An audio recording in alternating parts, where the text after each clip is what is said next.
هل سب الدين وضرب لاعب بالقلم وعمل مشكله مع لاعب مغربي ده وسب الدين ده ماتشين وتدوس على فانيله اي نادي، اهلي، زمالك، برشلونه، ريال مدريد، توتنهام، لسه بسم الله برشلونه كسبان توتنهام دلوقتي في 3 دقائق 4-2 بعد ما كان مغلوب 2-1 اخر 5 دقائق.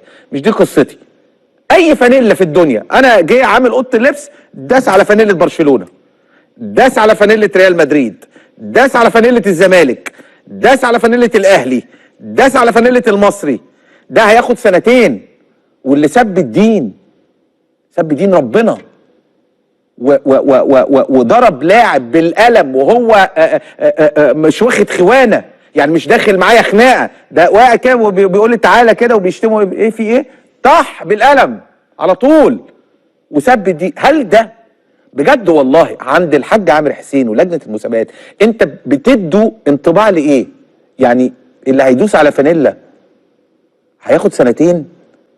طب لو عامل اوضه اللبس ده كان لعيب كوره، اي لعيب كوره، ولو في لعيب بيلعب في الزمالك او الاهلي كنتوا هتدوا له 2 سنين؟ سايب انت بقى بيان شيكابالا والضحك بتاع الزمالك والكاكاو والحسابات المحجوز عليها، ويوم نتكلم على حسين شحات ويوم نتكلم على اخ كهربا، هتحطنا في دماغك هنعمل لك صداع. الاهلي لن يبرم صفقه الا المهاجم الجديد.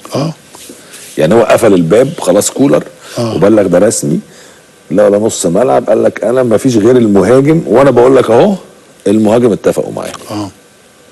عندك معلومه؟ لا انا عندي كان في الاخر سوزا خلاص اللي هو متفقين مع جابوا 3 مهاجمين، اختار منهم واحد كولر. خلصت. بشياك. بيجيبوا الفلوس منين دي يا شباب؟ من البطولات برضه.